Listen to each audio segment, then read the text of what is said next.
Hello, hello. I can hear. I can't hear. Oh, there you go. Yeah. No, but it's so strange. This happens all. Where are you? Where am I? I'm here. I'll bring us straight in. Here we go. Are we ready? No Hello. face.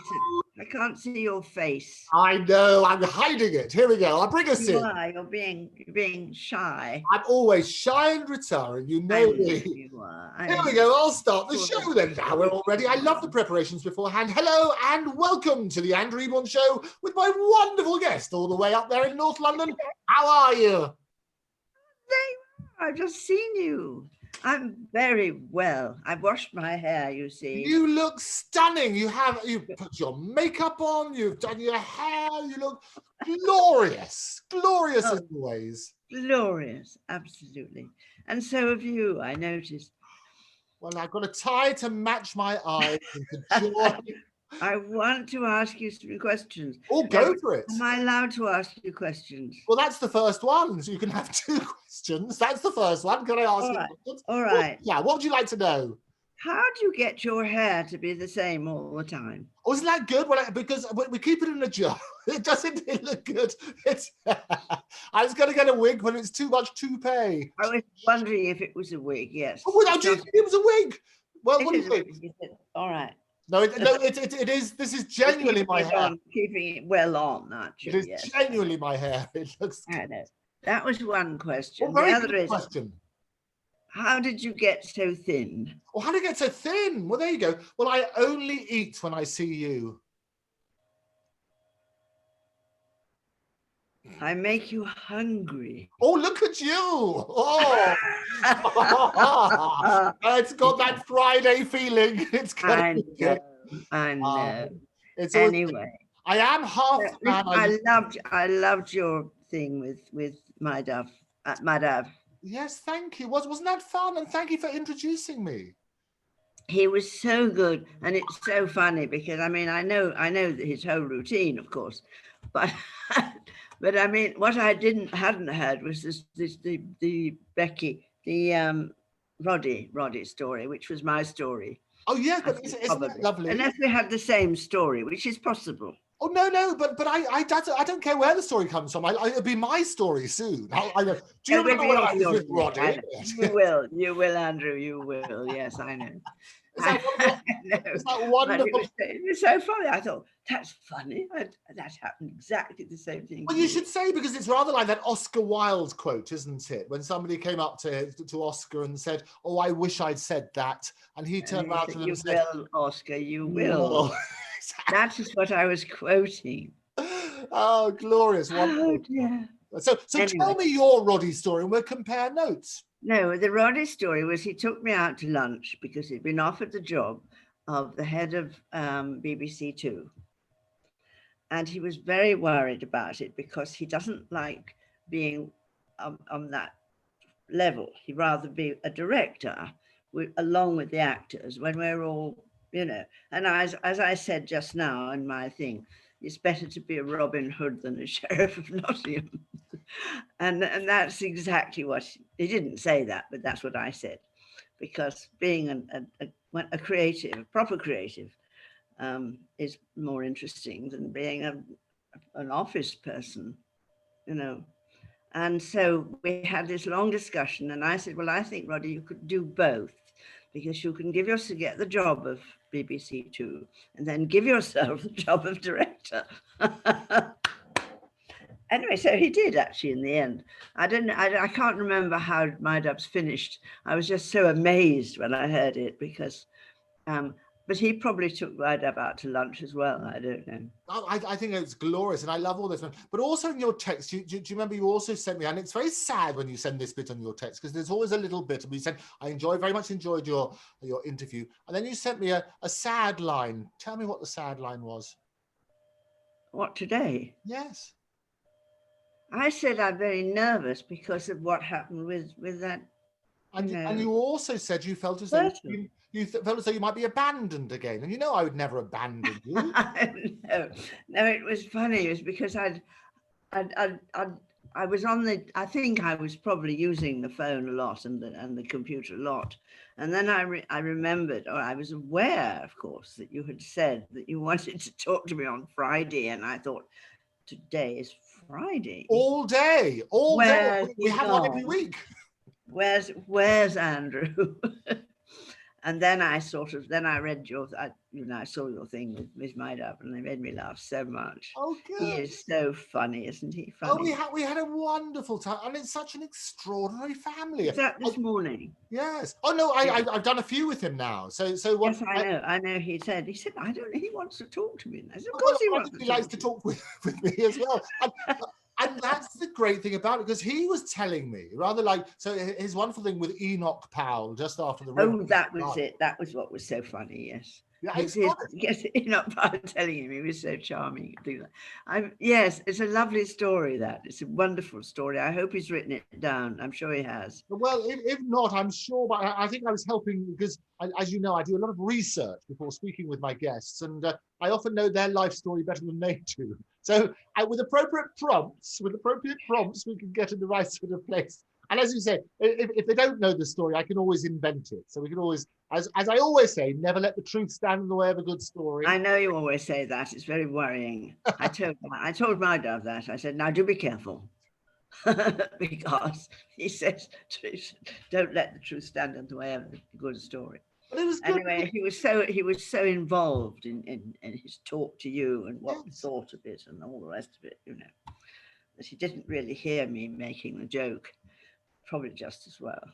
But it is wonderful, and this is what I love about this medium, because rather than being just like, we've got 2 minutes now for you to promote your book, and we love your book and everything else, but what happens, these conversations mean we can get beneath the kimono and talk about all sorts of issues, can't we? Yeah, I think that's good.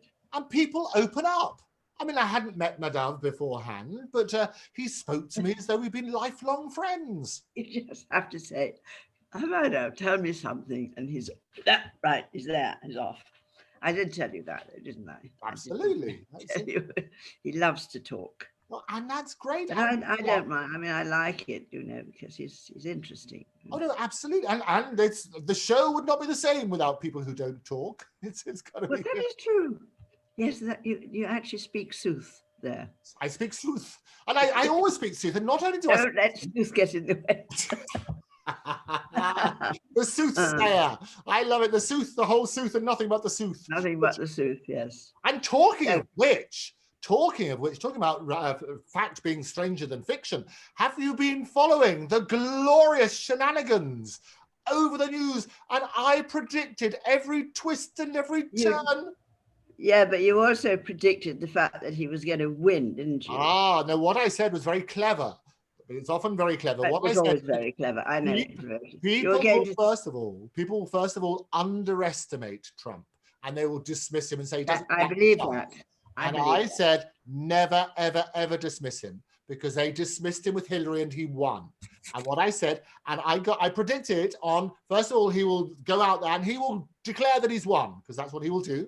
And I said that he will do that, tick, and that's exactly what he did. The next thing he will do is allege that it's fraud, and that's tick, that's exactly what he did. And he will then challenge it in the courts with tick, that's what he's done. The great thing is, which is in the second edition of my book, is I have predicted the winner, but I've done it in such a way that I've guaranteed that I got the odds at exactly the right moment. Because what happened is, when people first started, the betting people, when they first started, the odds on Biden winning means if you put £1 down, you might get £1.10 back. Oh, yes. I now timed it beautifully. Yes, but you've always said that. I now timed it beautifully so that when all of a sudden the pollsters woke up to what I was saying, and all of a sudden there was a time right in the middle when they thought Trump would win, and the odds went all over the place. And I managed, I can tell you, it's not been announced yet, but I managed to get odds of 9-4 on Biden winning. So that means for £4 I put on, I get £9 back, which is the highest odds, because they panicked. And so all of a sudden, I'm guaranteed to win on this election. So the joy is we'll have money for our lunch fund. It both ways, yeah. Well, when the lunch fund is available to be spent, I shall take you out and we'll go somewhere glorious. Oh yes, glorious, yes. We love glorious. Wouldn't that be fun? That would be wonderful. Yes, I love to go somewhere glorious. I'll tell you where I'll take you. I will take you to my favourite place for taking honoured guests. Because because as you know, I'm a barrister, and once a barrister, always a barrister.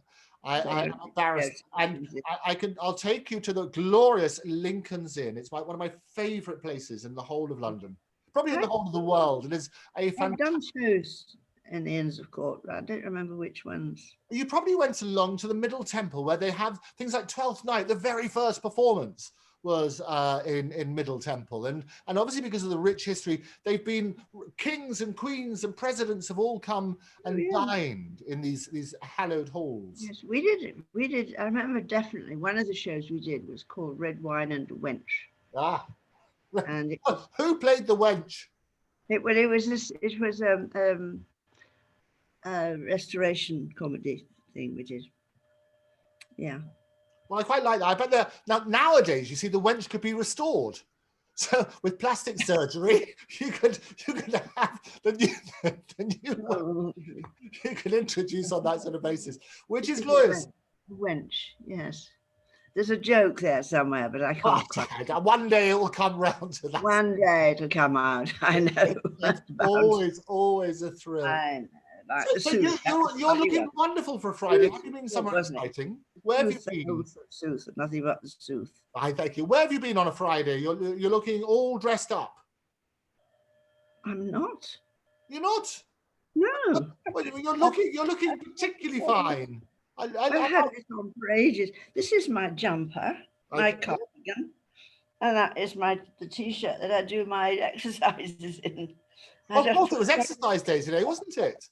Oh, it was exercise day. How did that go on the exercise day? It's all right. We're having different ones now. We're doing different days, which is quite good. I'm doing one on Monday. Okay. Yes, it's going well. But I hurt my back. I must have told you that. Yeah, you've got to be careful with your back because it's. No, and I think it was when I fell in the bath. Oh no! Don't. I told you about that too, didn't I? I told you about But it wasn't your bath. That's the headline. It wasn't your bath. It's not my bath. No. But when the heat went off and there was no hot water, my friend upstairs, who's just got a whole new flat, maisonette, said, come and have a shower in my place, you see. So I thought, shower. Yes, good. I could do a shower. So up I went. And it was a shower in a bath. And he had never used it. So there were lots and lots of taps and things. I had to work out. He hadn't worked it out yet. Lots of taps. Oh yes, loads of taps, because the shower was separate from the bath. It was actually in the bath, but it had separate doodahs, you see. Is that the technical term? Every doodah I could, and then found out how to switch it on. So I switched it on, and I was standing there with it thing. And then I realized that there was nothing to hold on to get out. And I've got a dodgy knee. And so I worked it out in my head. Well, if I do that, I put my one foot there and my foot there. Yeah, I'll do that. So I put one leg outside the bath. And then the bath, of course, because not having ever been used before, was very slippery. So I crashed straight into the bath. Then I shouted, help! And luckily I hadn't locked the door. So the young man was able to come in and rescue me. I had my robe. You've gone again. I haven't. Still here. You went suddenly. You keep going away and coming back, and I can't trust you at all. Anyway, so then he came and he got my bathrobe and sort of wrapped me up so that I was a bit decent, but not very, and lifted me out of the but I had gone down with quite a crash. And that was the beginning of the cold time, you see, because that was... Somebody have a look at your knee, because you've got to be very careful when you fall. Well, I mean, during unlockdown times, I can go to UCH and Dr. Youngman will look at my ankles and my knees and give me a nice injection. But of course, I haven't had one since the COVID started. Nice injection. Hmm? A nice injection, you said? Dr. Youngman gives you a nice injection? Youngman, yes, Dr. Youngman. He gives me a steroid injection in my says it doesn't, and it's wonderful because you come out, you're so, you dance here, No, very good. run across the road, and all that, and then, of course, because I usually only go when it's really bad, and it's not bad at the moment because I'm doing lots of exercises, so it's better, but I still have that lingering thing in the back of my, very low down there, so I can rub it, see, which is quite good. Yes. So this is why I have been a bit strange in the last 3 weeks Oh, no, you because so many terrible things have happened. Anyway, I got rid of the dishwasher. Oh, you did? Because last time you told me it was like £500 to put a few... £500, but I haven't sent it. But what's her name? Shani, who helped me pack it up because I couldn't pack it up because I couldn't. There are certain things I can't do because of that, and I couldn't get down to take the big thing out of the box and then put the right things in. So she came to help me do that, and then she's taken it away. And she took well, she's keeping it in her attic. Right, but they're very heavy, aren't they? It's not very heavy. It's just terribly awkward because it's a big square box, so you can't actually get hold of it, especially if you've got a pain in your back. So it's all been very difficult. So that was difficult. And then, of course, the worst thing of all is the thing about the book, Amazon and the book. It's not, well, I think what's happened, as we see, it's sort of listed on Kindle and then they've got a few things which are out of print and so on and so forth. So from what I can tell from my research is that the publishing company that you used beforehand, the Paragon Publishers. Paragon Publishers, absolutely. They would have put that out, put all the information out, and on that sort of basis. So well, what they did, I had forgotten that what I had told him to do in 3 parts. So what they've done is they've put it on as Kindle in 3 parts. And then there's a little thing underneath, also in paperback, it says in a little letter. So you click on that, and then you find out that it is also on paperback, but it's £300 or whatever. £300 a page, I think, isn't it? It's like, that's what they say. Worth every penny. So, but the thing is, what's annoying it, because I have been ignoring it because I didn't want to know any more about it. I was fed up with it. And I told him to do it in the 3 parts. I wanted 3 books, actually. I'd rather have had 3 little books because that would be better because it's too thick. It's about very much bigger than the normal paperback. This is the Paragon people. And of course, it's very thick. So it's not the sort of book you can carry about and read on the tube. And that was my son, you see, saying, what have they done? It's too big. I can't read it because it's too big. It's like reading a hardback. So, and that's what. So he did it, but he put them all on Kindle. Right. You see, but this means nothing because he couldn't. So anybody logging into it see it written out. It's on Amazon, and they will go into Amazon and they will see it on Kindle and they say, "Oh, might as well have it on Kindle." You see what I mean? I don't know, but I also like, in addition to Kindle, and I do lots of things. Digital is my world. We deal with technology. Kindle is fine, yes, but I mean, I like to own a physical thing as well, don't you? What? I like to have a physical book. I like to sort of say, look, here's a book in addition. Exactly. And the thing is, my son, who reads a lot because he travels to Oxford every day and it's an hour on the bus. Yes. And so he just said it's too heavy to carry. Too heavy? Yeah. This is interesting things in your life. You've got Shona, who will pick up Shani, who picks up washing machines with ease, and your son, a big. Oh, my son, no, it won't go in his pocket. It's too big. It goes in pockets. They're not designed to go in pockets. Anyway, he's away. He's crazy, my son. Anyway, you know that. Oh, I love it. It's in the genes. It's got to be good. He's like his father. Ah. His father was the famous person who, when he got a packet of matches or whatever, and it says, "Open this end. Nobody's going to tell me which end to end." So he would open the other. That's contrariness, I think it's called. It was rebellion, isn't it? I know we love all that. Yes. But he's inherited that. Why he's inherited that, I don't know. No, but I think it's good, actually. It's rather like, I like the people who challenge things. Because otherwise, if we don't challenge things, we just all assume the same things all the time. That's right, yes. You have to be Robin Hood. Absolutely. I do say that because when I was Robin Hood until I was 13. And then I grew some embarrassing appendages. And I wasn't going to be made Marion. So I just gave up being anything.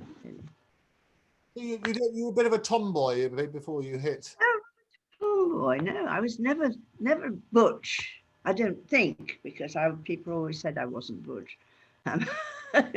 People have always used to say, "You're so feminine." I don't know what that means. It's something to do with what I do with my hands and things.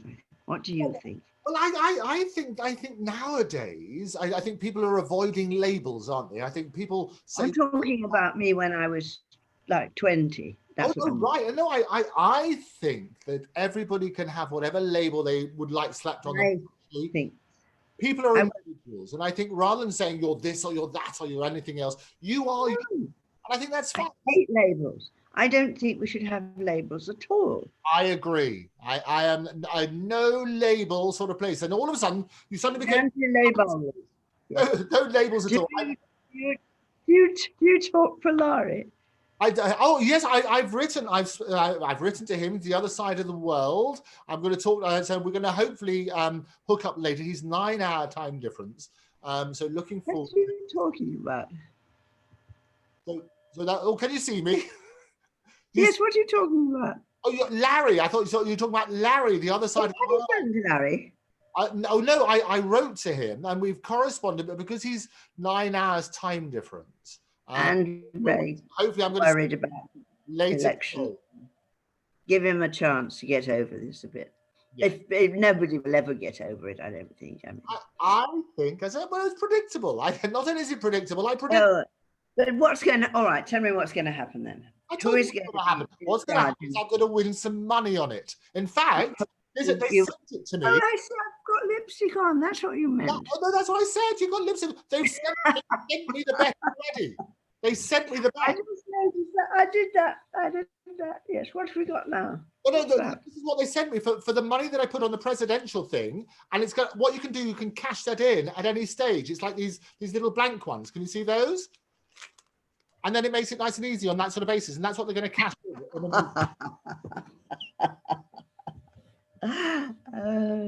Oh, we love it. It's all good stuff. It's always a thought. So yes, so my dove, yes. Did he talk about Jenny at all? Yes, he did. We spoke all about Jenny. I didn't see the ones yesterday. I didn't have time to go. Oh no, we've done a whole series. I saw the one this morning, and I love that. We talked about Jenny. We talked about Enoch Powell. We're going to talk about Margaret Thatcher. We talked about the days of Rada. We talked about his days in a strip joint. I don't know about that. But he was. What was he doing in a strip joint? Know about this. We discovered things, as with all my guests. They tell me things that they maybe not tell everybody.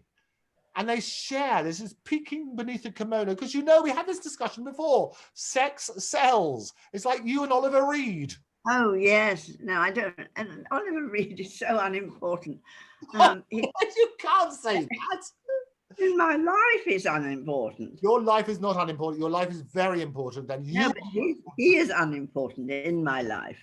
He doesn't really deserve a place anywhere, you know. Oh, Oliver He Reed was deserves a place in everybody's yeah, life. I think he's Oliver. Oh no, go away, Oliver. We don't want to bother. he had a glorious, glorious character, and he was a wonderful actor, and he amused a lot of people. I think with his antics, it was that sort of behaviour where, as long as he's not offensive, and he was quite sort of self-destructive as well. I mean, I am remembering a few things about him that I didn't like. Yes, now, I mean, at the What time, do you remember? I'd forgotten about him completely when you started.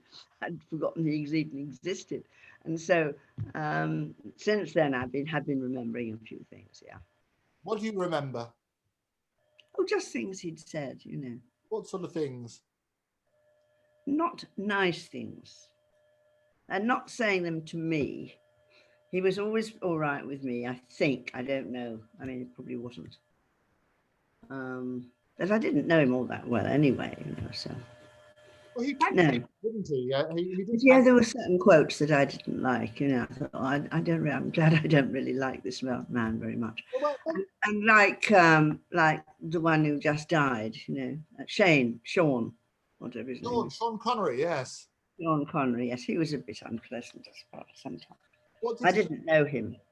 Well, that's the thing, because a lot of people, I I hadn't must say this. realised I'd got my collar all mixed Oh, no, up. but you look, as I say, you look as we're all dressed up, and I certainly know where to go. But this is not.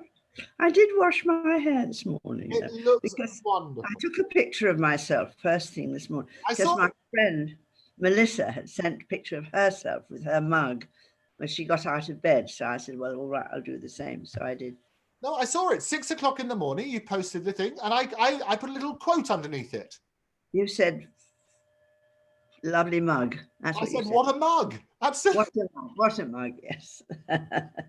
It's a very sweet mug. It's Norman Rockwell, you know, the I know it was. I had a lovely mug. record. I like a good mug. I think that's. Yeah, and it's got the story on the back, you know, Yes. No, I love all what those. the painting is about. Yeah. I'm talking what it's all about. I mean, because people always say all about these sort of things. What sort of things? Because did Oliver Reed say that you didn't like? There are things I wouldn't repeat. And were they about specific people, or was it about things in general? Or No, people in general, yes. and do you think? I mean, because I say this about a lot of people. We have good days and bad days and things like that. And if you talk to me, No, it wasn't good days and bad days. It was one of those people that sometimes big men sometimes stand up and say something.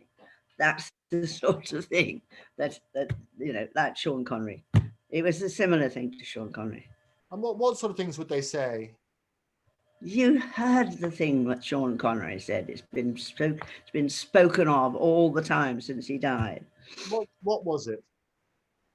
Oh, something about how you should beat up women all the time, you know, things like that. I hadn't heard that, and obviously, I mean Oh that's yes, yes. He said it's no shame to hit a woman. It's a good idea. He said. and that was verified by somebody he said it to directly, or because I think that's the other thing as well. And it's always very difficult if somebody's not there to defend themselves. And as you know, whether they like it or not, and a lot of the viewers in this thing, they say that Andrew Eborn, he's always putting the other side, isn't he? So I know, it's very annoying. I tell you, that is probably the most irritating thing you can do. And I say something about something, you say, but maybe. But because the important thing is not condoning the behaviour. It's questioning the statement, and there's a big. I know what you're doing, and it's terribly annoying. I go around agreeing with you all the time. What I had to do is to say there's a possibility, because I haven't heard it. So often it's Goebbels, isn't it, who said, In "Tell that a lie case, it's good job that I enough, and said it becomes the truth." So I won't be the person to follow to put, you know, do. if somebody's not there to defend themselves, I won't say it. my job is to try and put some balance. And I think, because I didn't hear that first time, I think I'm very much one for making sure, because so many times people are misrepresented in the press, they're misrepresented by people, and I think it's important, because we cannot be judge and jury without getting all of the facts. So I don't know. Where did he say it? How did you hear about it? I'm not going to tell you any more. I've just said enough. Okay. For heaven's sake. That's good. That's good. I'm not going to be the one to repeat gossip. No. I think repeating gossip. I know what I know, and I'm not going to repeat it because you, as you say, it's not a good thing to spread gossip. I think it's right to make So sure. I'm not going to do it. But the other thing which I like to do is that, and we do this a lot on the show, is with lots of different celebrities around the world, we give them an opportunity where the press have misrepresented what they have done or what they've said. And it was the same with Madhav during our various conversations. He said the press said all sorts of terrible things about his relationship with Jenny. With Jenny, yeah, I know that was bad. And he sort of turned around and said it never happened. It never happened that way. And what one of the things I really love about this show and this platform is it gives people an opportunity to set the record straight. And I think, well, all right. So what have you heard about me? Everything is the most glorious thing anybody could ever say. The accolades just never stop. It's like an avalanche of accolades. And I love my alliterations, as you know. Yeah, an avalanche of accolades. An avalanche of accolades. Isn't that sweet? Isn't that wonderful? That's what they say. Aline is an avalanche of accolades. It's a triple A. Everybody hates me, you know that. No, they don't. And they don't abandon you either. So I know that was the other thing you said in your text. Have you abandoned me, you said. And I said, I would never abandon you. I would never. Darling, this is a joke we have. You know that I have this abandonment thing. I do. But I also know that if you say you're going to call me and you don't, then I think you've abandoned me. I said this ages ago. I know. I will always call you as you know. I'll always call you as you know. And also, as we've also discussed, so often a joke can be a cloak. It can be a cloak joke where it's serious. And I get it. Oh, you think that's a cloak, do you? No, I know, but I know you have a fear of abandonment. We've spoken about it. Yes, abandonment, and also I think people say bad things about me. I mean, I'm a borderline personality. I'm afraid. Well, firstly, don't be afraid. I think sometimes people. The reality is, people say bad things about everybody. The one thing I encourage them to do is, if you've got something to say it to the person directly. I've always said that because so often perception and reality are not aligned. And if somebody says something awful about me to you, yes, would you repeat it to me? Well, you know what I would do. I would question it in the same way as I do. What you see is what you get with me. I would always question everything. So you would tell me if somebody said something. What I would do is I would try to encourage both sides to speak, and I would act as a bridge. But as long as I tell you something, that thing that really horrified me the other day and made me really frightened, was when you said, "What's the name of this woman who gets on your nerves?" And I said, "Mandy." And you said, "What's her surname?" And I said, whatever it is, Fenton. I thought, why is he asking? Is he going to talk to her and try and make peace? Well, because that would be the worst thing. Because I've tried that. I mean, I did try that at the beginning until I realized how impossible it was. No, but you do know that all jaw, not war. I know that. But I mean, the jaw makes me sick for several days. So I'd rather not have it. Okay, I understand, and so please, whatever you do, I totally understand, and I cannot. That's the other thing I realize is that I cannot change the whole world, however much I might want to try. And change me. I mean, most people I like or put up with, quite happily. I put up with you, for Christ's sake. I don't think nobody puts up with me, but that's okay. But but that person I can't. I just can't cope with. I do try. And I think sometimes I always finish up realization, going there. biggest things, they call it the serenity prayer, don't they, is to understand the difference. Yes, there are things that I can put up with, yes, yeah. Absolutely. But it's true. And sometimes finding peace in yourself and with others is to realize that there's some things you can't change, and that's okay. It's okay not to be okay. I can't change. That is something I can't change. And I tell you what, that this is going out, isn't it? You can tell me. Well, only if it only comes out if you let it come out of your mouth. But if you don't, but I mean, yes, I was going to tell you something, then I realised I shouldn't. You forgot we were on air.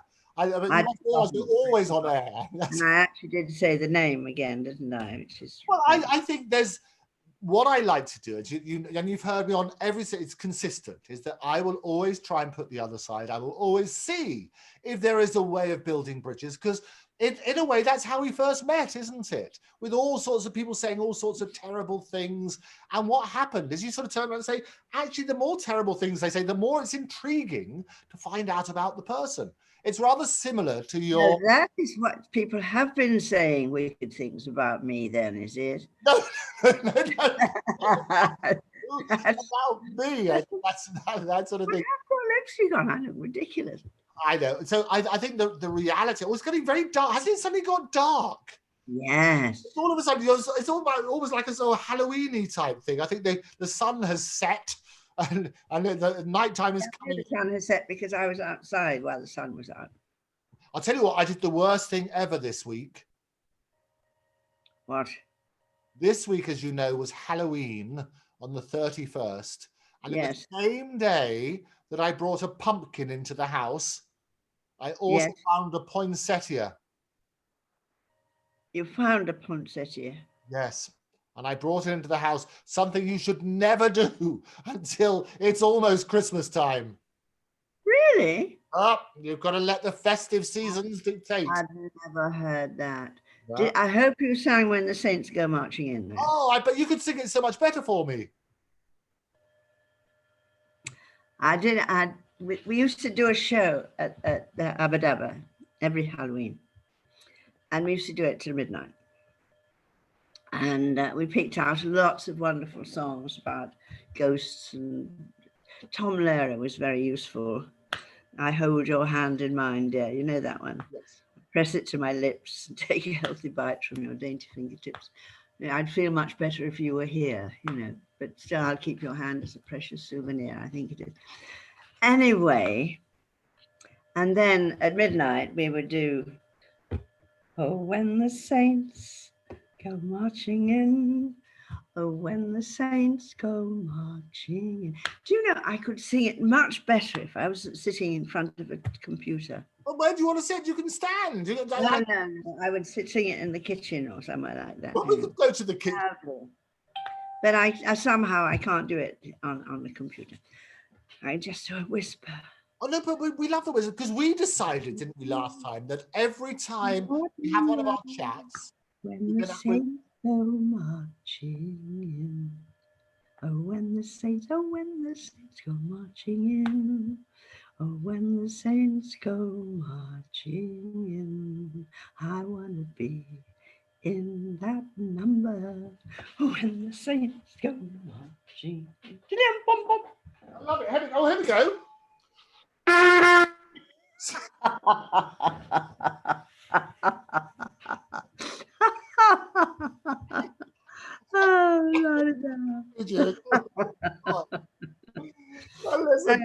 So that is, I've had this terrible 3 weeks. I'm so glad to talk to you because I feel I'm recovering now. You are recovering. It is so wonderful. I was not able to cope with anything. Paul Bertil, and I've said his name, Paul Bertil. I don't mind saying his name.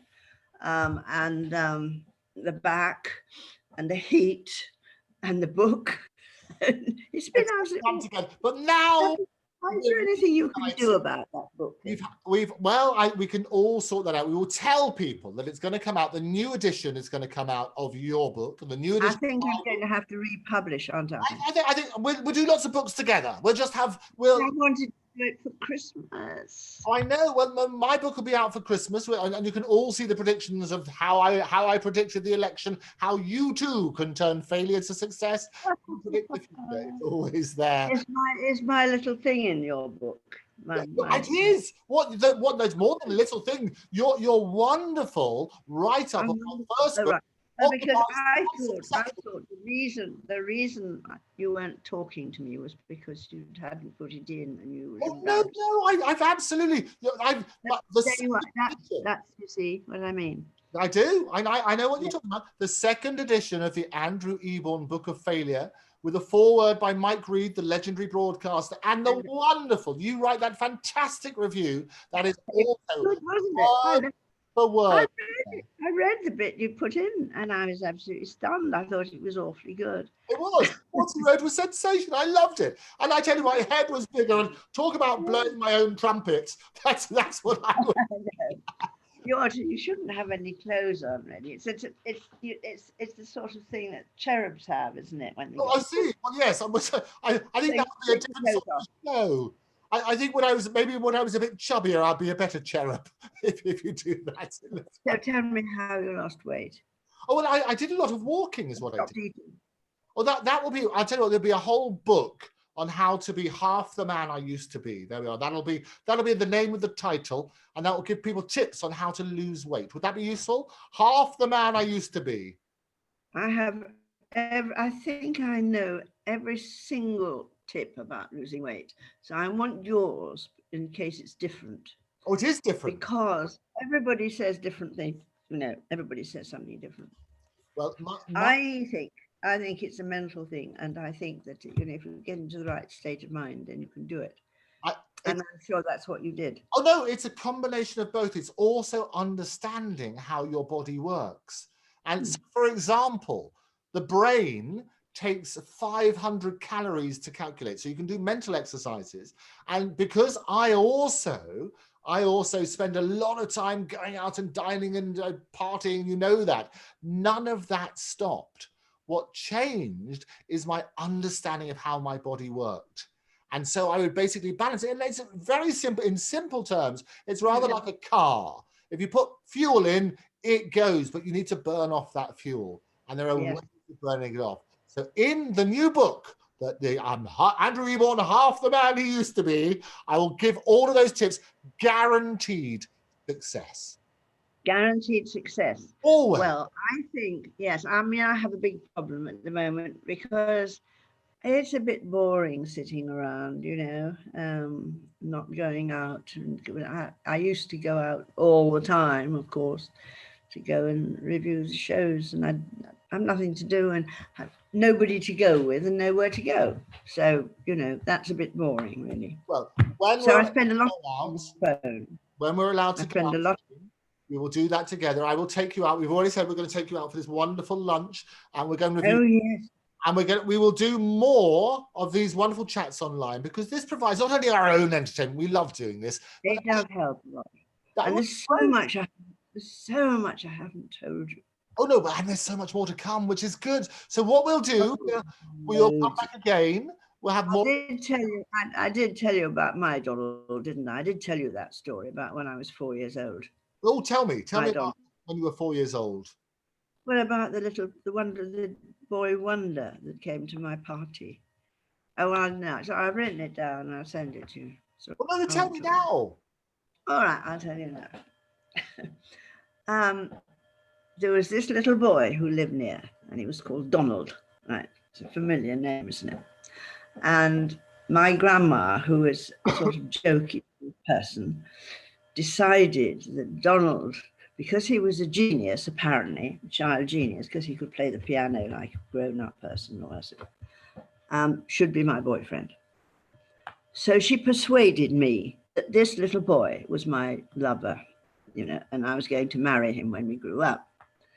And I believed her because she was grown up, But I didn't know this child.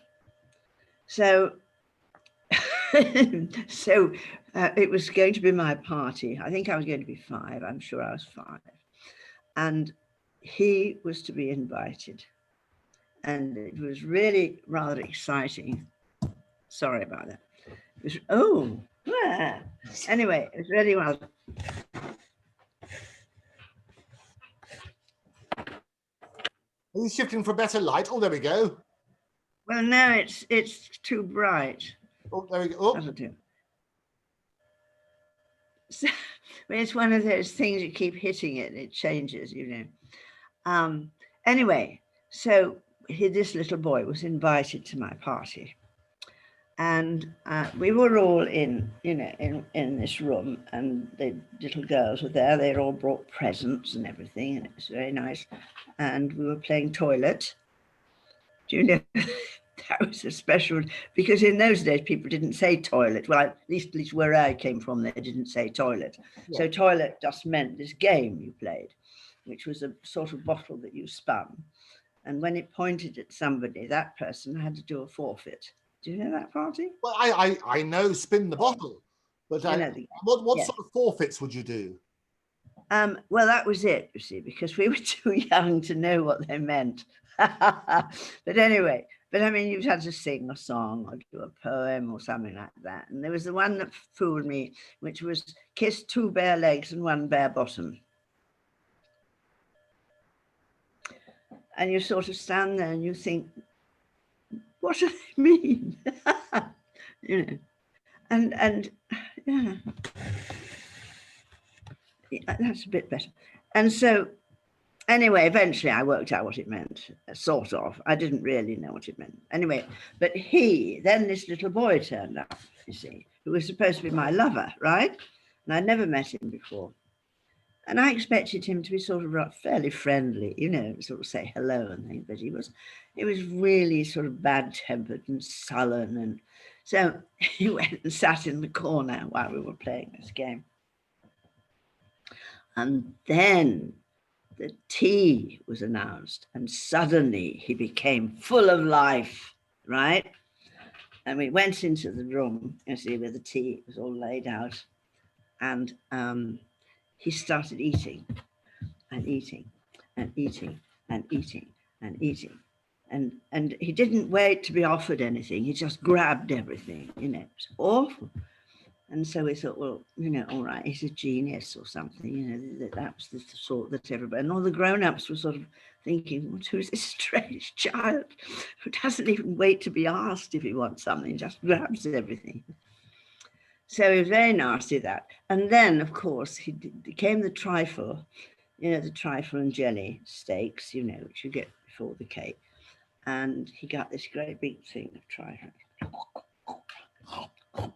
And then he started to heave.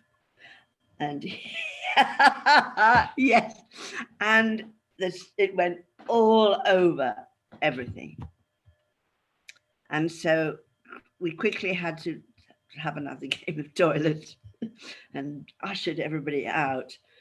And then he started to cry. And I thought, why isn't that supposed to cry? Are they? Do boys cry? You know, that sort of thing.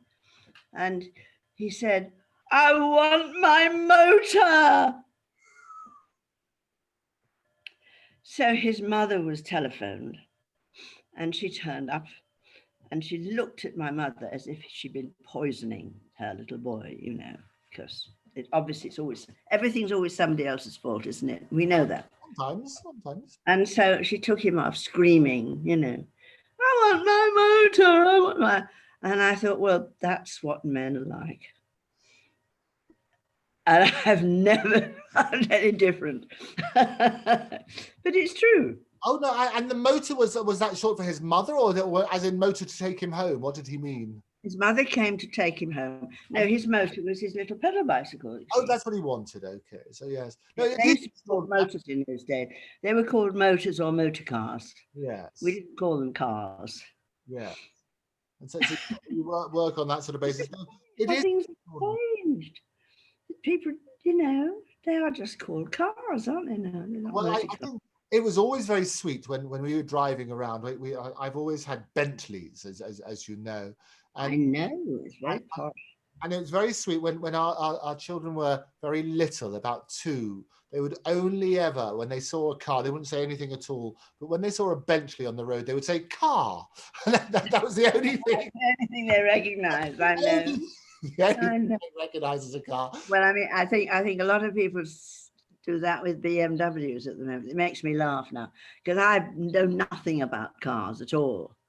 And yet everybody, you go down Upper Park Road, they all look the same. Well, that's the thing, isn't it? And all these people who need their Land Rovers and the 4x4s right in the middle of London, in case they want to rescue their They don't have them in Hampstead. I think that nothing's too far away. You see, that's the thing. Yeah, I think that's right. And we only use you ferrying the children around. I think because you're then basically a chauffeur, aren't you? As a that's what the 2x2 is for. Joe went to school. He went to school called the House on the Hill when he was little, which was in Finchley Road. So we had to be driven there. But quite a lot of actors' children. Laurence Olivier made a film there. Ah, what was the film? Bunny Lake is Missing. Bunny Lake is Missing, I think it's called. I remember that film, absolutely. Yes, well, that was at Joe's little nursery school. And that was a very funny thing because he used to have lunch there every day because I was in BBC. And it cost 10 bob a day, his lunch, you see. That didn't sound strange to me at all. And then he went to New End, which is where all the actors' children went, which was a state school, right? And Doogie was talking to the headmistress, and she said, will he be wanting lunch? And he said, oh, yes, I think so. So she said, well, that'll be 10 shillings. And so he said, right, so that's, how much is that for a term? She said, 10 shillings. And that was the big eye opener for everybody, that, you could get lunch for 10 shillings a term. Not that they ever ate it. Oh, is that right? He and Freddie Pilbrow were telling me about the lunch. They said, what we do is we get the potato and we mix it up with the peas so it's green, you see. And then we make little castles and we put the gravy around it. I said, and then do you eat it? Eat it! They said. Eat it! Of course they didn't eat it, no. They just made castles with it. I don't know how wonderfully. I used to love our school meals. People used to say school meals were terrible. Ours weren't. I had favourite. Yours were probably all right. Yes, I can't remember. I enjoyed toad in the hole. We used to have a sausage plat thing. Bananas and custard was another favourite. I used to love that. We used to have semolina a lot. I remember. Semolina was good. I like that. I hated semolina. Oh, really? Bunch of jam in the middle. And cheese fish cakes we had. Oh, I don't remember those. Cheese fish cakes? Yes, that's what I called them. They were meant like fish cakes. But of course, we didn't have all that much food during the war, And so they were cheese fish cakes. Okay. This is when I was very little. So they said, what did you have for that? Cheese fish cakes. The first CFC, before Kentucky Fried Chicken, KFC, you have your CFC, which would be good. Always a joy. Well, listen, it's been an absolute joy catching up. Yes, we must finish, I expect. How long? I'll tell you what we normally finish on. We agreed this last time. We would always finish on a song. And I know we've done a little bit of In the Saints come marching in. We've had a bit of those. What would you like to finish on today? When I take my morning promenade, quite a fashion card on the promenade. Oh no, I'll tell you about this because how I learned this was from somebody called, a film star who was in a show called Trotty True, Jean Kent. Jean Kent, okay. Yes, and we were in Southampton doing a show and we were very drunk and we went up and down. Because I said, I love that song you did in Trotty True. And she said, oh, yes, Morning Promenade. And I said, I'd love to learn it. So she was teaching, and we were walking up and down the street in Southampton at midnight, singing When I Take My Morning Promenade. So I always remember it. And so I used to do it a lot. But I'll do a bit of it. Yes, please. Since Mother Eve in the garden long ago started a fashion, fashion's been a passion. Now, Eve wore a costume you might describe as brief, but still every season brought its change of leaf. She'd stare if she could come to town. What would Mother Eve think of my new Parisian gown when I take my morning promenade? Quite a fashion card on the promenade. Now I don't mind nice boys staring hard if it satisfies their desire. Do you think my dress is a little bit, just a little bit, not too much of it, if it shows my shape just a little bit? That's the little bit the boys admire. There. I actually did that then, didn't I? Nearly did. Yes. Absolutely sensational. I love it. It's always a joy catching up. I long for our next time, but for now, we'll have another nice time. I feel better now. I feel a bit better now. I had such a bad time, but we must do something about the book. Oh yes, absolutely. We'll talk about that. Having advertised it as being at Amazon and read for $9.99, and then you'd go there and it's all in Kindle, or it's not right, is it? We'll look into that, and I think we're absolutely, and we'll get our joint book out as well. We have to compile all these glorious stories that we've spoken about. Oh no, somebody else I thought you would like, and I've forgotten who it is. I will have to remember later. Well, you're very good. Well, we enjoy. Madav was fantastic. It was fun, yes. Larry Cryer coming on as well. We've got Larry later on. Larry coming on. Yeah, we'll sort that out. All of it is sorted out.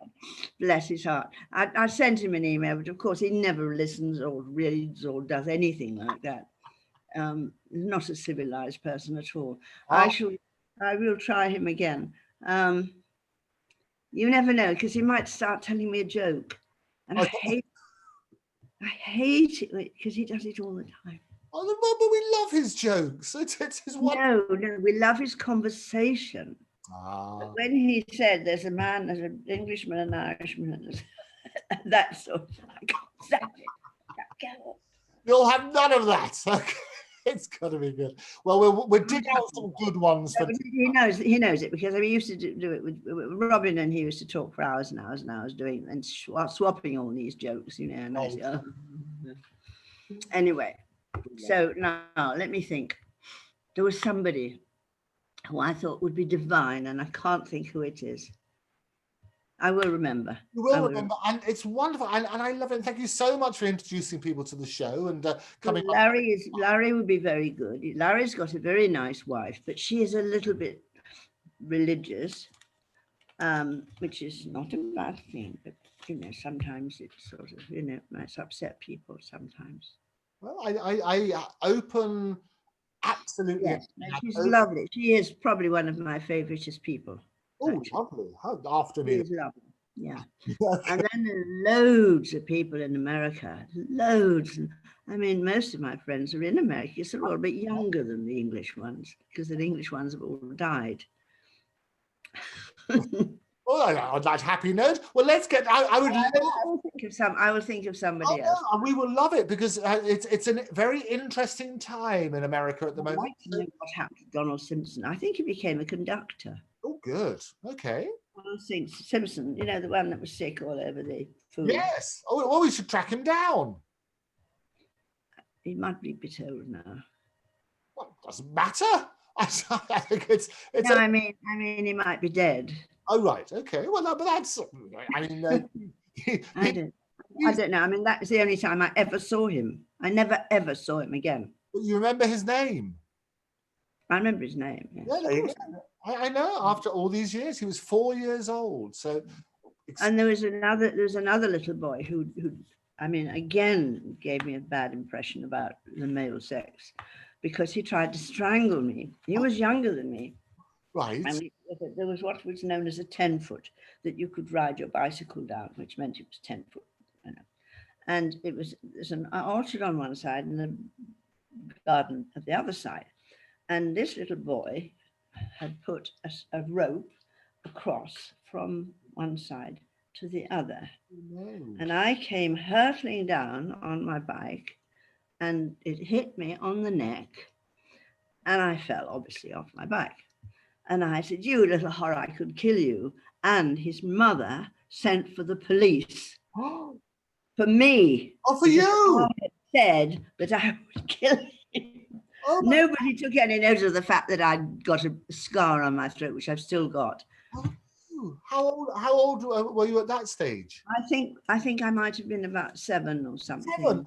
And the mother. Or maybe a bit more. But it was he that got the sympathy. Wow. And the boy's mother called the police. His mother was calling the police. I don't think she did actually, but I mean that she was saying. Wow. That's Well, they always say that the best form of defense. It'll frighten him. It'll frighten him. He's going to be terrified now because he thinks you're going to kill him. Oh, at the age of 7, well, it is extraordinary. They always say that the best form of defense is offense. So I guess the mother was there to protect him. Well, there you are. You see, but I mean, little things like that sort of do stay in your mind. They do. Even if you're very, very young, they stay with you for the rest of your life. Absolutely. And the unfairness, you see, of him getting on. Well, we will try to address the imbalances in this world, but recognize that we can't correct everything. And we'll try a little bit more next time. We will try, though. It's always a thrill. An absolute delight to catch up. Look forward to the next one. Be good. Okay. Bye-bye, darling. Yeah, bye.